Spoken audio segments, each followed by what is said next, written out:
Guys, അപ്പം നമ്മൾ കാത്തിരുന്ന മുളയങ്കാവ് കാളവേല ദാ 100-ൽ പരം ഇണക്കാളുകൾ, ഒറ്റക്കാളകൾ, ഒരു രാത്രി മുഴുവൻ കാണാവുന്ന രീതിയിലുള്ള കാളവേല, കൊട്ട്, വാദ്യങ്ങൾ, അങ്ങനെയുള്ള കുറേ സംഭവങ്ങൾ, ഒരു പരപ്പ് കാളകൾ, കേരളത്തിലെ ഏറ്റവും വലിയ ഏറ്റവും മികച്ച കാളവേല.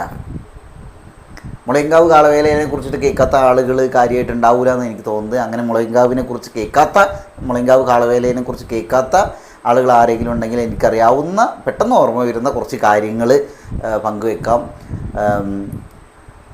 നമ്മുടെ വല്ലപ്പുഴ, അതേപോലെ തന്നെ കുലുക്കല്ലൂർ, അതേപോലെ നെല്ലായ, ഇങ്ങനെയുള്ള പഞ്ചായത്തുകളൊക്കെ ഭാഗങ്ങളൊക്കെ ഉള്ളടങ്ങിയിട്ടുള്ള വിശാലമായ തട്ടകമുള്ള മുളയങ്കാവ്. അവിടെ ഭദ്രകാളിയാണ് അവിടെ കുടികൊള്ളുന്നത്.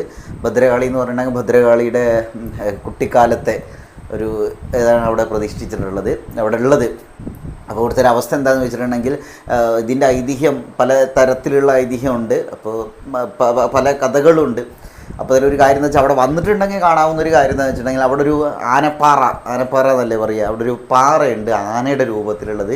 നമ്മുടെ മുളയങ്കാവുന്ന ഒരു 1 കിലോമീറ്റർ, ഏകദേശം ഒരു 1.5 കിലോമീറ്ററിനുള്ളിലുള്ള ഒരു സ്ഥലമാണ്. ആനയുടെ രൂപത്തിലാണ്. അതിൻ്റെ ഒരു ഐതിഹ്യം എന്താണെന്ന് വെച്ചിട്ടുണ്ടെങ്കിൽ, ഒരു ഐതിഹ്യമില്ല, 2-3 കഥകളുണ്ട്. അതിൽ കൂടുതൽ ആളുകൾ പറഞ്ഞു കേട്ടിട്ടുള്ള ഒരു കഥ എങ്ങനെയാണ്, മുമ്പ് ആനേനെ അവിടെ എഴുന്നള്ളിക്കാൻ വേണ്ടി കൊണ്ടുവന്ന സമയത്ത് ഇത് ഭദ്രകാളിക്ക് ഇഷ്ടപ്പെടാണ്ട് വരികയും ദേഷ്യം വരികയും ഒക്കെ ചെയ്തു.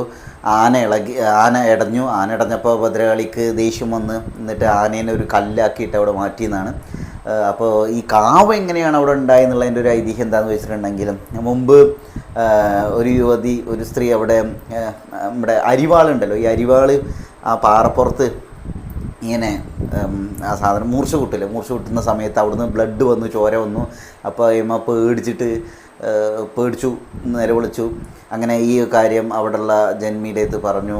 അങ്ങനെ അവിടെ നമ്മുടെ ഭദ്രകാളി അവിടെ ഉണ്ടെന്ന് മനസ്സിലാക്കുകയും പിന്നെ അങ്ങനെ ഒരു കാവ് അവിടെ പണിയൊക്കെ ചെയ്തു എന്നൊക്കെയാണ് സംഭവം. ഇവിടുത്തെ ഒരു സംഭവം എന്താണെന്ന് വെച്ചിട്ടുണ്ടെങ്കിൽ, കാളവേല കാണാൻ വരുമ്പോൾ രാവിലെ മുതൽ തന്നെ വരാൻ ശ്രമിക്കുക.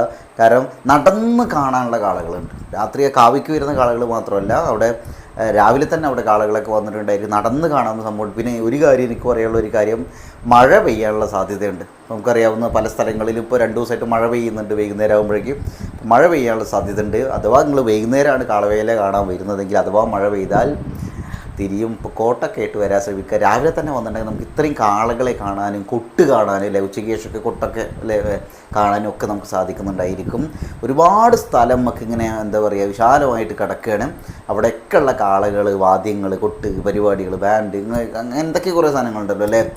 ചില ഇതൊന്നും കാവിൻ്റെ ഉള്ളിൽ കയറ്റില്ല, അതിൻ്റേതായ കുറേ റൂൾസ് ആൻഡ് റെഗുലേഷൻസ് ഒക്കെ ഉണ്ട് അല്ലേ. അപ്പോൾ എന്തായാലും രാവിലെ നേരത്തെ വരുന്നത് നന്നായിരിക്കും എന്ന് വിചാരിക്കും. ഞാൻ എന്തായാലും രാവിലെ തന്നെ അവിടെ ഉണ്ടായിരിക്കും, നേരിട്ട് കാണാം. മുളയങ്കാവ് ഒരിക്കലും നമുക്ക് മിസ് ചെയ്യാൻ പറ്റാത്ത ഒന്നാണ്. അതായത് നമ്മൾ അറിഞ്ഞുകൊണ്ട് മിസ് ചെയ്യൂല. 100-ൽ പരം ഇണക്കാളകൾ നമ്മൾ പറഞ്ഞിട്ടുള്ളതാണ്. ഏറ്റവും വലിയ കാളവേലയാണ്, ഏറ്റവും വലിയ കാളവേല പറഞ്ഞ ഏറ്റവും വലിയ കാളവേല. അപ്പോൾ ഇതിൻ്റെ വീഡിയോസൊക്കെ നമുക്ക് വരും ദിവസങ്ങളിൽ നമുക്ക് കാണാം. അപ്പോൾ ആദ്യമായിട്ടാണ് യൂട്യൂബ് ചാനൽ കാണുന്നതെങ്കിൽ ഒന്ന് സബ്സ്ക്രൈബ് ചെയ്തേക്കാം. അപ്പോൾ നമുക്ക് കിട്ടില്ല വീഡിയോസൊക്കെ ആയിട്ട് നമുക്കിനി കാണാം. നമുക്ക് പറ്റുകയാണെങ്കിൽ അവിടുന്ന് നേരിട്ട് കാണാം. അപ്പോൾ അതൊക്കെ എല്ലാവരോടും സ്നേഹം.